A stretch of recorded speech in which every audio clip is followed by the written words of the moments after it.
Abrimos la Sagrada Escritura en la serie que estamos teniendo de la Epístola a los Gálatas.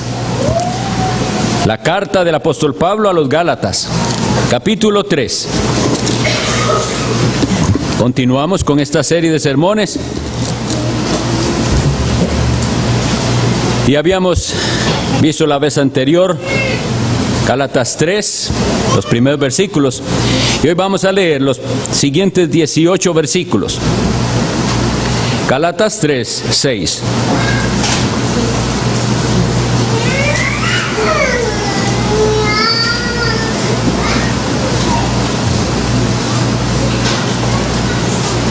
Dice así la palabra de Dios.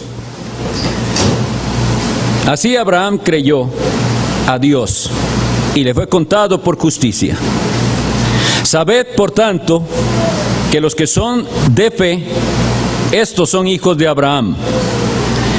Y la Escritura, previendo que Dios había de justificar por la fe a los gentiles, dio de antemano la buena nueva a Abraham, diciendo: en ti serán benditas todas las naciones. De modo que los de la fe son bendecidos con el creyente Abraham. Porque todos los que dependen de las obras de la ley están bajo maldición. Pues escrito está: maldito todo aquel que no permaneciere en todas las cosas escritas en el libro de la ley para hacerlas. Y que por la ley ninguno se justifica para con Dios es evidente, porque el justo por la fe vivirá. Y la ley no es de fe, sino que dice: el que hiciere estas cosas vivirá por ellas. Cristo nos redimió de la maldición de la ley, hecho por nosotros maldición, porque está escrito: maldito el que es colgado en un madero. Para que en Cristo Jesús la bendición de Abraham alcanzase a los gentiles, a fin de que por la fe recibiésemos la promesa del Espíritu. Hermanos, hablo en términos humanos: un pacto, aunque sea de hombre, una vez ratificado, nadie lo invalida ni le añade. Ahora bien, a Abraham fueron hechas las promesas y a su simiente. No dice y a las simientes, como si hablase de muchos, sino como de uno, y a tu simiente, la cual es Cristo. Esto pues digo: el pacto previamente ratificado por Dios para con Cristo, la ley que vino 430 años después no lo abroga para invalidar la promesa. Porque si la herencia es por la ley, ya no es por la promesa, pero Dios la concedió a Abraham mediante la promesa. Hemos leído todo este fragmento, pero vamos a basar nuestra meditación de la palabra de Dios en los primeros versículos de este fragmento. Vamos a hacer un breve recordatorio de lo que hemos venido estudiando. Primero porque hay algunos que nos visitan, y luego para refrescar de qué es de lo que hemos venido hablando y cuál es el tema y cuál es la situación. El Evangelio está siendo amenazado. Las iglesias de Galacia han sucumbido ante las enseñanzas erróneas de unos que el apóstol Pablo suele llamar los judaizantes, o así se llaman. ¿Por qué? Porque ellos afirmaban el Evangelio supuestamente del Señor Jesucristo, pero enseñaban que para que alguien pudiera llegar a ser parte del pueblo de Dios, no era necesario solamente creer en Jesucristo, sino hacerse judío, someterse a las regulaciones de la ley de Moisés. Y en particular cumplir con aquel rito que se llama de la circuncisión, que era la señal del antiguo pacto. A eso nos estamos enfrentando. Y bueno, para refrescar la memoria, o tal vez los niños no están enterados, hay dos tipos de personas de las que se habla. Usualmente son judíos y gentiles. Los judíos son descendientes de Abraham, del cual vamos a hablar mucho hoy. Y los gentiles son todos los demás en el mundo. De manera que nosotros, al no ser judíos, somos gentiles. Esto es un asunto, por decirlo así, racial. Bueno. La providencia del Señor ha hecho que hoy en nuestra lectura escucháramos las palabras de condenación del Señor Jesucristo hacia los fariseos. Y nosotros vamos a combatir en toda esta serie el fariseísmo. Y en particular, como lo decía un comentarista bíblico de nombre Philip Graham Ryken, él dijo lo siguiente: todos llevamos un fariseo adentro. Todos tenemos esa tendencia a querer confiar en nosotros mismos y a querer presentar algo que nos haga merecer esta salvación en Cristo. Vamos a también en esta mañana a combatir un error que se ha difundido muchísimo dentro del evangelicalismo, y es menospreciar el Antiguo Testamento.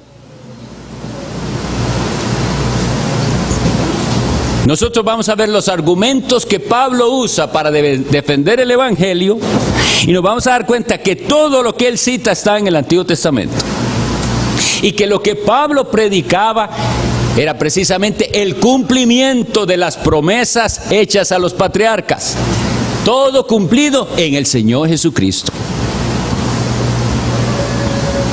El Señor Jesucristo se los dijo a ellos, pero ellos no quisieron creer. En Juan 5:39, Él les dice a ellos: vosotros escudriñáis las Escrituras. Escudriñar es indagar, estudiarlas, no solo leerlas. Eran gente que indagaba.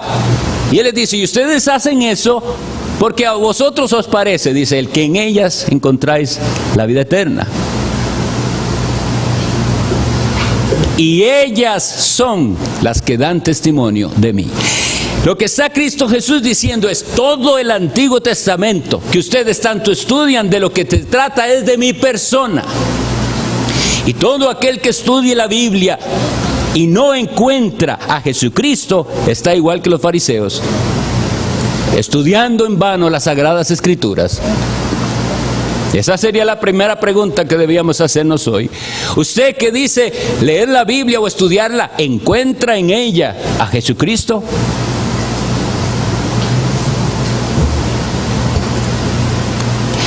El versículo 6 dice así: así Abraham creyó a Dios y le fue contado por justicia. ¿Quién fue este hombre? Abraham. No siempre se llamó Abraham, antes se llamaba Abram. Dios le cambió el nombre. Hay muchas ocasiones en que vemos que en la Biblia Dios le cambia el nombre a alguien, y siempre eso tiene un significado. No es nada más un cambio de nombre. A Abraham, Dios lo llamó del lugar donde vivía, de Ur de los Caldeos. Y él obedeció a Dios y salió de ese lugar. ¿Cómo era el ambiente donde él vivía? Pues los caldeos, cualquiera que estudie sabrá qué es lo que hay ahí. Paganos, idólatras. De ahí llama a Dios un hombre y le dice: salga. Él cree, él atiende al llamado. Y eventualmente se va con toda su casa, dice. Pero después Dios le dice que se separe de su padre cuando vivían en Harán. Harán ya era en Mesopotamia. Y Dios le dice: deje a su papá. Yo tengo un plan para usted diferente. Y él obedece una vez más. Todas estas ocasiones en las que leemos en el Génesis el trato de Dios con Abraham, es el trato de un hombre con un hombre que creyó a la palabra de Dios. Y por eso está escrito creyó Abraham a Dios y le fue contado por justicia. Veamos a Pablo citando entonces el Antiguo Testamento. Está citando Génesis 15:6. Primera cita de Pablo al Antiguo Testamento en su argumento contra los judaizantes. Que Abraham creyó a Dios y le fue contado. Esa palabra quiere decir, él ya fue tenido por justo. No por algo que hizo, sino por creer a Dios. Por la fe. Y ahí sigue en su caminar cristiano. Ya él es un justo porque le creyó a Dios. Si leemos toda la historia de Abraham, su peregrinaje, cuando volvió a Egipto, las guerras que tuvo, la separación de... Él no es un hombre libre de errores. La Escritura nos muestra las cosas como son y nos muestra a un hombre que también tropieza, mintiendo. Nos muestra todo, la realidad de un hombre que todavía es sujeto al pecado y sin embargo, este es considerado el amigo de Dios. Y esto siempre aclaro, cuando nosotros vemos todos estos casos, el impío, el inconverso que lee los casos en la Biblia de hombres de Dios, de mujeres de Dios que fallaron, encuentra en eso su excusa para también pecar. Eso porque no tiene al Espíritu Santo y así es como ve la Biblia. Anda buscando los permisos para pecar. No, la Biblia nos describe todo de la persona porque la Biblia es la verdad y no omite. Precisamente es uno de los argumentos de la veracidad de la Escritura, que no omita cosas que parecen ser desfavorables a la misma Escritura y a la fe. Dice las cosas como son. Pero este hombre creyó a Dios y le fue contado por justicia, fue tenido por un justo. Quisiera entonces que leamos un poquito el pacto de Dios con Abraham en Génesis 15.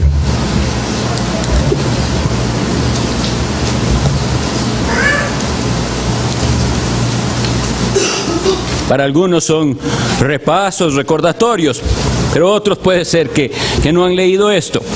Génesis 15, voy a leer a partir del versículo 8.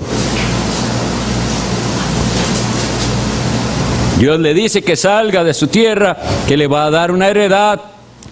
Y Abraham responde, dice, y él respondió, Señor Jehová, ¿en qué conoceré que la he de heredar? Y le dijo, tráeme una becerra de 3 años, y una cabra de 3 años, y un carnero de 3 años, una tórtola también, y un palomino. Y tomó él todo esto, y los partió por la mitad, y puso cada mitad una enfrente de la otra, mas no partió las aves. Y descendían aves de rapiña sobre los cuerpos muertos, y Abraham las ahuyentaba. Mas a la caída del sol sobrecogió el sueño a Abraham, y he aquí que el temor de una grande oscuridad cayó sobre él. Entonces Jehová dijo a Abraham, ten por cierto que tu descendencia morará en tierra ajena y será esclava allí y será oprimida 400 años, mas también a la nación a la cual servirán juzgaré yo, y después de esto saldrán con gran riqueza. Y tú vendrás a tus padres en paz y serás sepultado en buena vejez. Y en la 4ª generación volverán acá, porque aún no ha llegado a su colmo la maldad del amorreo hasta aquí. Atentos a estos versículos, 17 y 18. Y sucedió que puesto el sol y ya oscurecido, se veía un horno humeando y una antorcha de fuego que pasaba por entre los animales divididos. En aquel día hizo Jehová un pacto con Abraham, diciendo, a tu descendencia de esta tierra, desde el río de Egipto hasta el río grande, el río Éufrates. Lo que hemos leído es la descripción de un pacto. La palabra hebrea para pacto es berit y tiene que ver con compartir. Y en la antigüedad esta ceremonia tenía un significado muy importante que no debemos pasar por alto. Cuando 2 personas entraban en un pacto o en un contrato, un compromiso, ellos hacían eso. Partían a un animal a la mitad y pasaban en medio, y lo que hacían al pasar era diciendo: si yo no cumplo mi palabra, que me pase lo que pasó a este animal que es partido por la mitad. Lo que nosotros vemos aquí es algo muy interesante, porque Abraham obedece y hace lo necesario para un pacto, pero es Dios quien entra en pacto con Abraham. Es Él el que se compromete. Y dice que pasaba en medio, pero hay un detalle que no se nos tiene que olvidar. ¿Qué sucede en la presencia de Dios? Hay un gran temor, de una grande oscuridad. ¿A qué le temía Abraham? ¿Ustedes creen que le temía a las fieras o que le temía algo? Es a la presencia del Dios Santo, que ha venido a encontrarse con él. Y Dios hace un compromiso, y de esto se trata el pacto con Abraham.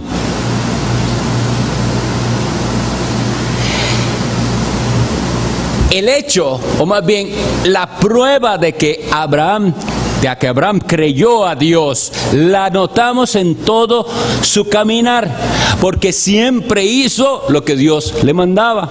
De manera que esa obediencia es el resultado de su fe. ¿Por qué Abraham hacía lo que Dios le decía? Y si le decía salga de su tierra, él salía. Por su fe, porque él creía. Porque en cada cosa, hasta que llega un momento en el que él mismo pregunta: ¿y cómo será que me vas a dar lo que me has prometido si yo ni siquiera tengo un hijo? Y Dios le promete un hijo y lo hace esperar. Y en esa espera tan larga, porque ya era un hombre viejo, también está siendo probada la fe de este hombre. Y Dios le da a su hijo, Isaac, y Dios le pone el nombre a ese hijo también. Y llega un momento en su vida en que Dios le pide a Abraham su hijo, en el que Dios le pide lo que él le había dado. Cuando nosotros leemos esta historia, la específica, la de Abraham, yo quisiera que cada uno de nosotros piense en lo que Dios le ha dado, que usted lo agradece tantísimo, y en la posibilidad de que Dios se lo pida de vuelta. Y en cuál sería su reacción si usted se aferra a lo que Dios le dio, o si usted puede, como Abraham, decir: tú me lo dices, yo te lo devuelvo. Aunque, como veremos, esto contradecía todas las formas que él tenía en su mente de cómo Dios iba a cumplir su promesa: entregar a su propio hijo.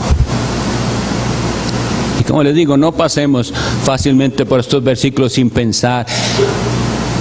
Porque si nosotros somos como los que ahí dice, que vamos ya al versículo 7 y 9, los de fe, hay ciertos elementos que tenemos que llevar igual que Abraham, si es que decimos ser hijos de Abraham, es decir, gente de fe. Versículos 7 y 8 dice así: sabed por tanto que los que son de fe, estos son hijos de Abraham. Y la Escritura, previendo que Dios había de justificar por la fe a los gentiles, dio de antemano la buena nueva a Abraham, diciendo: en ti serán benditas todas las naciones. Vean esa frase, hermanos. Y la Escritura, previendo que Dios había de justificar por la fe a los gentiles, dio de antemano, ¿qué dice ahí? La buena nueva. ¿Saben cuál es esa palabra?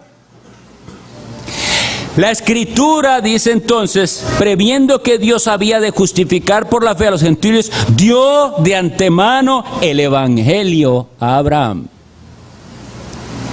¿Ven? ¿Qué diferencia de la gente que piensa que Dios cambió de opinión? En el Antiguo Testamento pensaba Dios de una manera y ahora piensa de otra. Como que Dios no le sirvió el primer plan y entonces ahora hizo un plan alternativo con el Evangelio. Pero lo que estamos leyendo es que Dios le dio el Evangelio a Abraham. Claro, en sombras, no tan claro como lo tenemos hoy en día, confirmado por nuestro Señor Jesucristo, pero es el Evangelio. La bendición, ¿para quién dice? Para todas las naciones.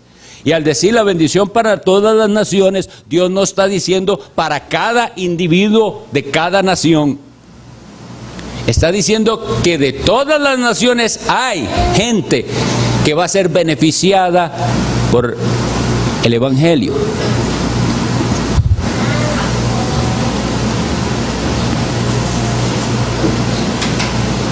Sabed, por tanto, que los que son de fe son hijos de Abraham.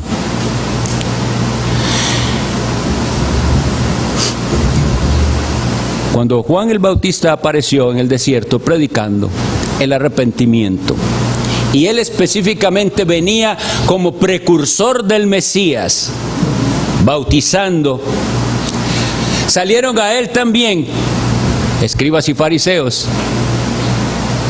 Y él les dice en Juan 3:8 que no se crean que porque ellos son descendientes físicos, es decir, tataranietos de Abraham, están incluidos como hijos de Abraham. Y les dice, Dios, si quisiera, puede levantar hijos a Abraham de estas piedras. Gloria a Dios por eso. Porque ahí hay una esperanza para cada uno de nosotros que no descendemos de Abraham, cuyos corazones eran de piedra también, pero Dios hizo de nosotros hijos de Abraham. Porque eso es lo que tenemos que tener claro. En todo este contexto, ser descendiente o hijo de Abraham es ser hijo de Dios. Así que ese era el pleito aquí. Esos judaizantes estaban diciendo a los cristianos gentiles, ustedes no son hijos de Abraham todavía. Tienen que circuncidarse, tienen que hacer algo. Y viene el apóstol Pablo y defiende el Evangelio y dice, no, si han creído en Jesucristo, son de la fe y por lo tanto hijos de Abraham y por lo tanto hijos de Dios. Tenemos que tener nosotros bien claro esto, porque aunque no estamos en ese contexto, en el contexto de la iglesia se suele dar una actitud así, de pensar que los que han nacido en la iglesia y han estado siempre en la iglesia y tienen padres que son creyentes, automáticamente van a ser creyentes. Pero en el capítulo 1 de Juan, él especifica que solo a los que reciben al Señor Jesucristo, a los que creen en su nombre, les da potestad de ser hechos hijos de Dios, y después se especifica, los cuales no son engendrados de sangre. Es decir, esto no se hereda, ni de voluntad de carne, ni de voluntad de varón. Ni usted mismo se puede hacer hijo de Dios haciendo algo como pensaban estos judaizantes. Ellos pensaban así y estaban facilitando de alguna manera las cosas. El camino alternativo, no el camino de Dios. ¿Cómo se hacían hijos de Abraham? ¿Cómo se hacían hijos de Dios? Al hacer algo, al circuncidarse. Pero aquí dice que no es ni por la sangre, ni de voluntad de carne. Es decir, usted no puede hacer nada para hacerse hijo de Dios. Aquí vengo a hacer el rito de la circuncisión y por tanto a partir de aquí a ser hijo de Dios. No, no funciona así. No es por voluntad de carne ni por voluntad de varón. Nadie puede hacer a otro hijo de Dios, sino como dice Juan, sino de Dios, los cuales no son engendrados de sangre, ni de voluntad de carne, ni de voluntad de varón, sino de Dios. Dios es quien adopta hijos. Y los hijos de Dios, en ese contexto, los hijos de Abraham, van a tener la fe de Abraham. Creerán incondicionalmente en aquel que los ha llamado. Vamos a leer Romanos 4, del 1 al 12, porque me parece a mí que esta lectura, a la cual no voy a dar mucho comentario, pero es casi como un comentario de los versículos que estamos leyendo. Romanos 4, del 1 al 12. Es la explicación que hace el mismo apóstol Pablo sobre Abraham y el pacto con Abraham. ¿Qué pues diremos? Que halló Abraham, nuestro padre según la carne. Romanos 4. Porque si Abraham fue justificado por las obras, tiene de qué gloriarse, pero no para con Dios. Gloriarse es jactarse, algo de lo cual sentirse orgulloso. Porque, ¿qué dice la Escritura? Y vemos una vez más esa referencia al Antiguo Testamento. Creyó Abraham a Dios y le fue contado por justicia. Pero al que obra, es decir, al que hace algo, no se le cuenta el salario como gracia, sino como deuda. Mas al que no obra, sino cree en aquel que justifica al impío, su fe le es contada por justicia. Como también David habla de la bienaventuranza del hombre a quien Dios atribuye justicia sin obras. Veamos otra vez una cita al Antiguo Testamento, a los Salmos, diciendo: bienaventurados aquellos cuyas iniquidades son perdonadas y cuyos pecados son cubiertos. Bienaventurado el varón a quien el Señor no inculpa de pecado. Esto, hermanos, es una definición de la justificación. 9. ¿Es pues esta bienaventuranza solamente para los de la circuncisión o también para los de la incircuncisión? Porque decimos que a Abraham le fue contada la fe por justicia. ¿Cómo pues le fue contada, estando en la circuncisión o en la incircuncisión? No en la circuncisión, sino en la incircuncisión. Y recibió la circuncisión como señal, como sello de la justicia, de la fe que tuvo estando aún incircunciso, para que fuese padre de todos los creyentes no circuncidados, a fin de que también a ellos la fe les sea contada por justicia. Y padre de la circuncisión para los que no solamente son de la circuncisión, sino que también siguen las pisadas de la fe que tuvo nuestro padre Abraham antes de ser circuncidado.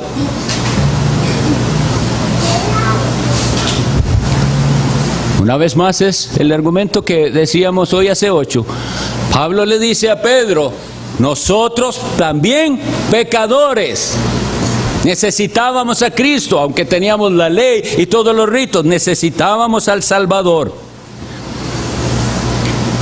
Este texto entonces que hemos leído nos explica la maravilla del plan de Dios, que aunque estaba tratando con Abraham y tenía un plan específico para un pueblo específico, de antemano consideró bendecir en Abraham a todas las naciones.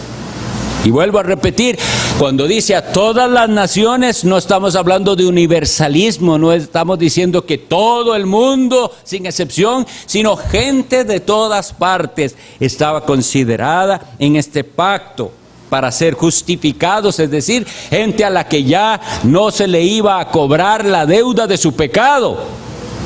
Esto es precioso, gente a la que ya no se le iba a cobrar la deuda de su pecado.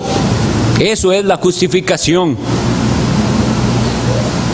Pero la justificación, como suelo decir y enfatizar, nunca la va a apreciar aquel que nunca ha sentido ese peso de la culpa. Ese peso de tengo una deuda enorme y no la puedo pagar. Es el que siente la culpa tremenda en su ser y en su conciencia, el que va a apreciar ese evangelio que le dice: crea en Jesús y la deuda está entonces cancelada.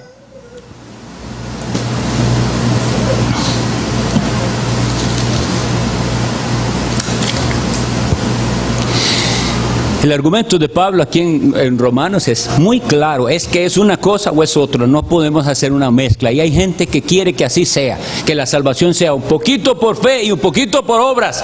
Y él está poniendo un ejemplo muy sencillo. Si usted hace un trabajo para alguien y después de hacer ese trabajo para esa persona va y le paga a usted. Usted no dice, qué hombre más misericordioso, me dio este dinero. Claro que no va a decir eso, porque lo que le está dando es porque se lo debe. Por eso es que no puede ser por obras, porque nadie va a poder presentarse delante de Dios diciendo, Dios me debe la salvación porque yo me la gané, yo hice algo. Ni así de pequeño, no hay nada que podamos hacer, ni pequeño ni grande. Por eso es que Abraham, si fuera por las obras, dice, tendría que gloriarse, pero no para con Dios. Y el evangelio verdadero, el único evangelio, ese es el que le da toda la gloria solamente a Dios. Y es el evangelio, lamentablemente, que no le gusta al ser humano, porque lo humilla y le hace ver que no puede hacer nada y que su contribución para la salvación es cero. No, el ser humano quiere que le digan, sí, usted participa un poquito. Dios toma en cuenta algo que usted hace. Es por la fe. De modo, dice el versículo 9, que los que son de fe son bendecidos en el creyente Abraham. ¿Es usted alguien de fe? ¿Tiene usted fe? Es interesantísimo que en aquel versículo, recién lo memorizamos, que los apóstoles se le acercan y le dicen, Señor, aumentanos la fe. El Señor les dice, si tuvieseis fe como un grano de mostaza. Ellos vienen pidiendo fe y el Señor les hace recordar. Ustedes vienen pidiendo como si fuera que ustedes ya tienen fe por sí mismos y que lo que ocupan es un poquito más de fe. Entiendan que todos los seres humanos están desprovistos de fe. No tienen fe. Los seres humanos tenemos muchas cosas que creemos que es fe. La primera de ellos es superstición. Creemos muchas cosas y eso no es fe. Toda cosa que usted crea, pero que no tiene su fundamento en la Sagrada Escritura, es una superstición. Algo que usted aprendió, que le enseñaron sus padres, que aprendió incluso en la misma iglesia, pero eso no es fe, no proviene de la Escritura. Otras veces se da por fe un simple sentimiento o un asentir intelectualmente. Nada de eso es fe. Solo aquellos a los que por la obra del Espíritu Santo han podido ver a Cristo como Salvador, han ido a Él, ese es el que tiene verdadera fe, el que se ha rendido a Jesucristo. Y es en ese en el que, como habíamos visto ya antes, habita el Espíritu Santo. Bien, entonces, ¿es usted de fe? Porque aquí dice que si usted es de fe es bendecido. Quitemos de nuestra mente toda esa falsedad de que bendiciones son cosas materiales. Así es como lo ve el mundo. Si van a hablar de una bendición, tiene que ser de salud, de plata, de carro, de casa, de viajes. Todo eso es bendición, pero eso es bendición para los mundanos. ¿Quiénes serían los más si eso es bendición, quiénes serían los más bendecidos en este mundo? Los más impíos de todos, porque son todos los millonarios y los actores y las actrices y todos esos que están llenos de fortuna serían los más bendecidos y son los más impíos. Eso es un engaño. Somos bendecidos con bendiciones espirituales. Estamos en Cristo y en Él recibimos todo lo grandioso, lo espiritual, lo eterno, lo que no se acaba. Eso es bendición. Eso es bendición, que tengamos o no tengamos, tenemos paz y gozo de Dios en nuestro corazón. Eso es bendición. Pero si usted todavía piensa que bendición es estas cosas, entonces cuando no las tenga o cuando Dios se las quite, porque si las tienes que Dios se las dio, pero Dios se las puede quitar, ahí es donde la gente se ve dónde tenía puesta su mirada y se derrumba, porque ya no tiene aquello que pensaba que era la bendición. Pero el que tiene a Cristo sabe que lo tiene y que nunca lo dejará de tener. Y eso es una bendición, eso es algo seguro, eso es algo firme y para siempre. Porque todos los que dependen de las obras de la ley, dice el versículo 10, están bajo maldición. Pues escrito está, otra referencia al Antiguo Testamento. ¿Ven? Maldito todo aquel que no permaneciera en todas las cosas escritas en el libro de la ley para hacerlas. Y eso está en el libro de Deuteronomio 27-26. Citando una vez más el apóstol Pablo el Antiguo Testamento para decirle, si usted tiene la esperanza puesta en que usted ha cumplido más o menos bien, o que se ha esforzado en cumplir los mandamientos de Dios, sepa que usted está más bien bajo una maldición, porque la ley no admite un mejor esfuerzo. La ley solamente exige un cumplimiento perfecto.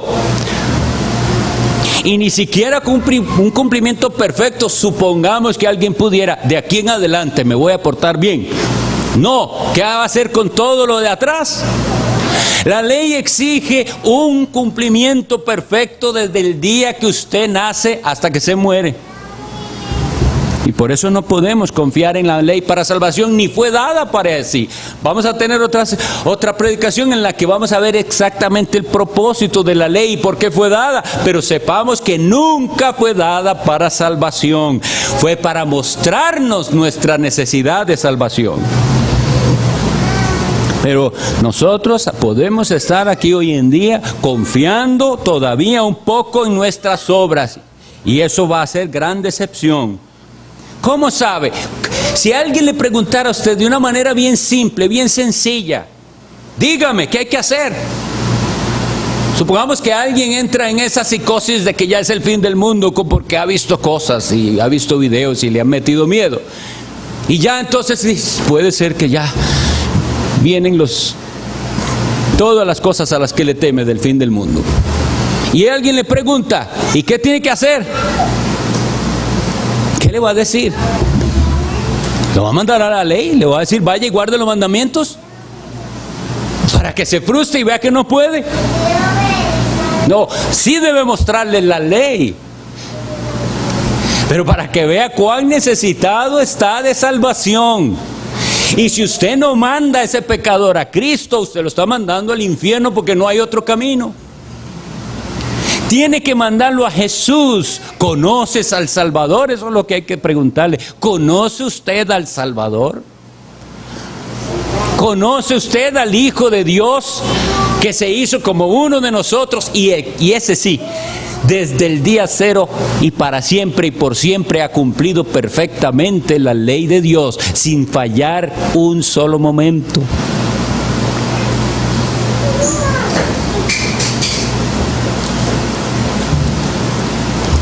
El que tiene la verdadera fe, el que es de fe, es el único que podrá, como Abraham, como dice Romanos 4:18, él creyó en esperanza contra esperanza para llegar a ser padre de muchas gentes. Esto no es algo que se puede aceptar así nada más intelectualmente. Ustedes no crean que por aprenderse el versículo y lo que yo dije ya lo tienen. Esto es algo espiritual que solo el Espíritu Santo da, la capacidad de creer como Abraham, y que dice, creyó en esperanza contra esperanza. Señor, no sé lo que está pasando, no sé por qué me estás pidiendo esto, pero yo he creído en ti y nunca en mi vida dejaré de creer. Y lo que ahora me estás pidiendo es imposible para mí hacerlo, pero yo lo voy a hacer porque creo.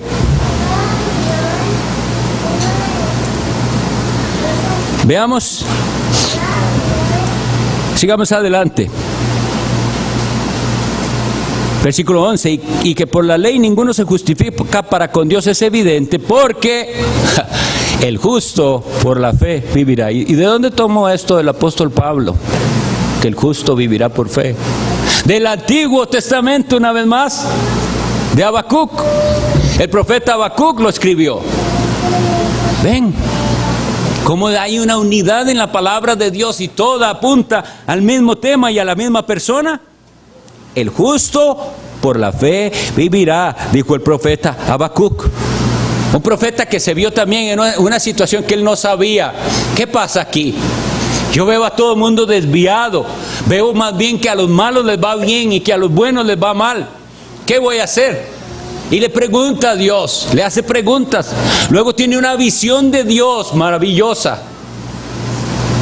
Dios vendrá de Temán, el santo desde el monte de Param.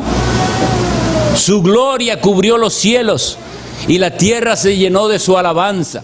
Dice, y el resplandor fue como la luz, rayos brillantes salían de su mano. Eso dice Habacuc. Cuando él ve la visión de Dios, él se quiebra emocionalmente, físicamente, y él ya ahora entiende que Dios tiene todo en sus manos, que Él va a actuar, que Él es juez, pero que el justo vivirá por la fe. Esperará porque tiene fe. La ley no es de fe, dice el versículo 12, sino que dice, el que hiciere estas cosas vivirá por ellas. Como lo que decía es, o usted hace y se gana algo, o usted cree y recibe la bendición verdadera.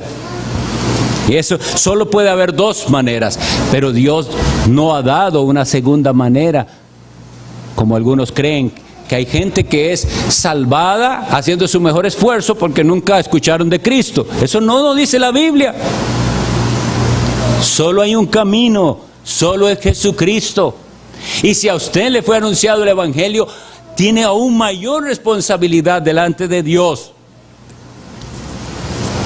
Cristo, el tiempo no me va a alcanzar, pero vamos a leer versículos 13 y 14. Cristo nos redimió de la maldición de la ley, hecho por nosotros maldición, porque escrito está, maldito todo el que es colgado de un madero. Otra referencia al Antiguo Testamento. Para que en Cristo Jesús la bendición de Abraham alcanzase a los gentiles, a fin de que por la fe recibiésemos la promesa del Espíritu. Vamos a dejarlo hasta aquí en la lectura y vamos a ver qué es lo que dice que es el fin de todo eso. Versículo 14, a fin, o sea, con el propósito de que por la fe, no por obras, por la fe recibiésemos la promesa del Espíritu.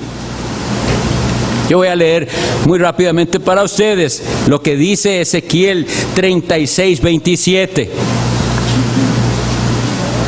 Y pondré dentro de vosotros mi espíritu, y haré que andéis en mis estatutos y guardéis mis preceptos y los pongáis por obra. ¿Ven que el orden es primero Dios actuando? Dios hace un pacto, y eso es lo que hace el nuevo pacto. Dios va a cambiar el corazón del ser humano, y Dios va a poner su espíritu en él. Y ahora sí, teniendo su espíritu en él, no es que yo voy a esforzarme en ganar mi salvación, es que ahora Él me cambió a mí.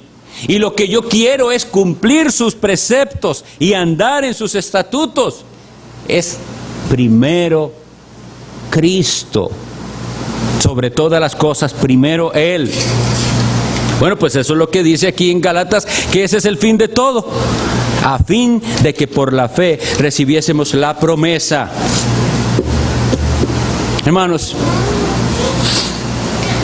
cuando vemos este tema tenemos que ser conscientes de que hay muchas sectas cuyo enfoque es algo que ellos hacen o algo que ellos no hacen, y esto es muy muy atractivo. Si usted, aunque sea aquí, no ha entendido el Evangelio y tiene una tendencia hacia el legalismo, es cuestión de que conozca a alguien que le impresione y usted va a caer en una secta de esas. Y entonces es impresionante, dice, vio tal, ahora resulta que se hizo mormón, ahora resulta que es testigo de Jehová, ahora resulta que es adventista y ya no come cerdo, etcétera. Pero ¿cómo pasó eso? ¿Cómo puede ser? Nunca entendió el Evangelio y su tendencia al legalismo vio eso más atractivo. Ahora tengo algo de qué gloriarme. Estoy cumpliendo la ley. Se engaña porque no la está cumpliendo, pero él piensa que la está cumpliendo. Así que seamos muy cuidadosos, y si tenemos amistades o familiares en estas sectas, mostrémosle el error. El error es que no han entendido el Evangelio ni han visto a Cristo como deben verlo. Pero también hay un peligro de legalismo dentro del cristianismo, y es la forma en que nosotros nos evaluamos a nosotros y evaluamos a otros. ¿Cómo es que usted evalúa primero a otra persona? Vean cómo es de engañoso esto. Yo veo a alguien y ¿en qué evalúo si es cristiano?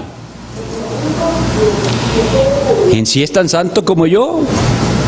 ¿En si ha dejado lo que ya yo he dejado? ¿Es eso el cristianismo? Porque entendamos que la santificación es un camino, y puede que yo en mi caminar por la gracia de Dios ya he entendido que hay cosas que yo no debo hacer y ya no las hago por gracia, porque esto es un camino de santidad, pero ese todavía no ha entendido eso, ni lo ha estudiado, ni ha entendido, y eso no le hace más o menos cristiano. Me doy a entender, hermanos, de qué peligroso es que aunque estamos aquí, evaluamos a otro como un legalista. No, yo voy a indagar en esa persona, a escucharle qué dice de Cristo. ¿Qué dice de Cristo? ¿Qué ha hecho Cristo en su vida? Eso me hace pensar si él es cristiano o no. No si hace o no hace algo. Ahora, si es alguien que obviamente vive hundido en el pecado y se deleita en el pecado, no tengo nada que pensar, ni lo que diga no me interesa, porque yo estoy viendo la evidencia de su mundanalidad, de su pecado, no es cristiano. Pero me refiero, seamos cuidadosos. Qué fácilmente le decimos a otro que no es cristiano. Es qué piensa esa persona y cuál es su relación con Cristo. Pero aún más, usted mismo, ¿cómo se evalúa usted mismo? Si no aprendemos esto, fácilmente nos vamos a estar deprimiendo de cuando en cuando. Porque yo hoy vengo y tengo lo que se llama, o lo que solemos llamar, un mal día. Y me levanté tarde. Entonces no pude ni orar bien, medio oré. Tampoco pude leer la Biblia. Y llegué al trabajo y estaban peor de insoportables que nunca los que estaban alrededor. Entonces tropecé oyendo lo que no tenía que oír. Mi jefe me maltrató y yo no me comporté bien y respondí mal. Y es un día malo. ¿Y cómo llega usted en la noche? No soy cristiano. Yo no soy cristiano porque hice esto, porque no hice lo otro. ¿Entiende? Ahora, si usted es cristiano, no puede evaluarlo de esa manera. Si usted es cristiano, ese día malo que tuvo, en el que no caminó a la luz de lo que usted conoce, ese día Cristo es su Salvador también. Y gloria a Dios por los días en los que sí pudimos cumplir con nuestro compromiso con el Señor y estar en nuestro devocional y apartarnos de lo que teníamos que apartarnos y tener más comunión con Él y hasta compartir el Evangelio con el compañero y el vecino. Gloria a Dios por todo eso. Pero si ese día es el que usted sí se cree cristiano, usted no ha entendido el Evangelio. Usted está basando su cristianismo en lo que usted hace. Y entonces sí puede, si viene un día malo y viene otro día malo por ahí, usted va a vivir en una depresión continua. No, usted tiene que ir al Señor Jesucristo. Hoy te he fallado. Y quiero decirles algo, hermanos. El día domingo es un día de riesgo para todos nosotros, porque nos podemos sentir buenos. Aquí estamos en la iglesia. Somos muy buenos. Leímos la Biblia, oramos, cantamos y volvimos en la tarde al culto. Y llegamos a la casa sintiéndonos muy bien. Pero ¿en qué? ¿En qué está basando ese sentirse muy bien? ¿En lo que usted hizo? ¿O en Cristo? Porque claro que tiene que haber gozo en la vida cristiana. Y yo llego al final de la noche, oh Señor, otro día del Señor. Qué precioso estuvo, me hablaste, tu palabra fue alimento para mi alma, pude cantar, pude ver a mis hermanos. Todo eso es de gozo. Pero hay un riesgo en que usted lo que esté es evaluándose todo lo bueno que usted se portó hoy. Eso no es correcto, eso es legalismo. Y eso es gloriarse no en Dios, sino en usted mismo. Y les voy a decir una cosa, el legalismo pide muy poco realmente. Usted va a una iglesia con muchas reglas de haga y no haga. Y llega a esa fantasía de creer que ya está muy bien. Pide muy poco. Dios pide mucho más que eso. La ley de Dios exigiría de nosotros mucho más. Exige, ¿sabe qué? Perfección.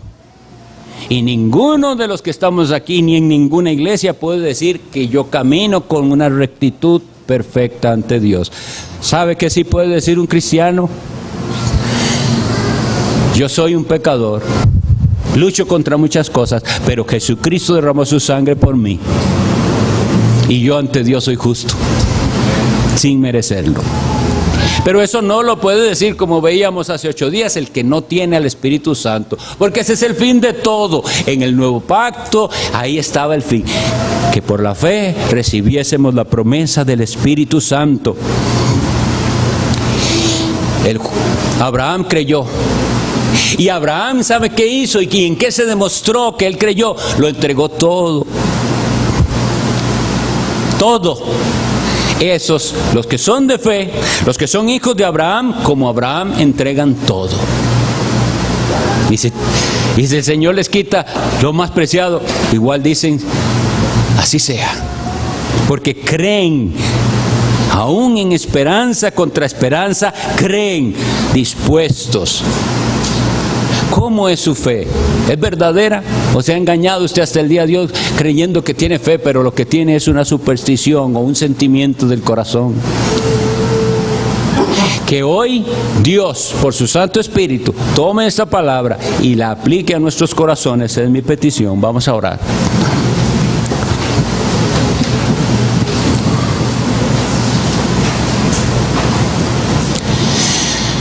Bendito Dios,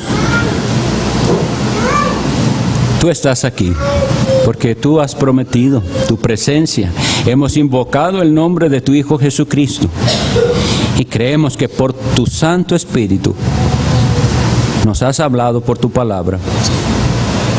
Y hay aquí en medio de nosotros hijos tuyos que luchan contra un legalismo en su corazón. Ayúdanos a matar a ese fariseo que quiere gloriarse en sus obras. Y también hay unos aquí que están engañados pensando que tienen fe y nunca han sido transformados por el Espíritu Santo. Siempre son básicamente la misma persona. Haz, mi Dios, lo que solo tú puedes hacer: dar vida a los muertos. Para que hoy personas que nunca lo entendían así puedan ver cuál es el poder de la cruz y qué fue lo que ahí sucedió. Que el Hijo fue inmolado para pagar por el precio del pueblo de Dios. De manera que nosotros, pueblo tuyo, podemos hoy presentarnos delante de ti con confianza y de llamarte Padre nuestro. Mira, Señor, la necesidad de cada uno. Bendice a todos los que están aquí y que podamos llegar y seguir meditando en el resto del día en ti y en tu palabra. Lo pedimos en el nombre de Jesucristo, nuestro Señor. Amén.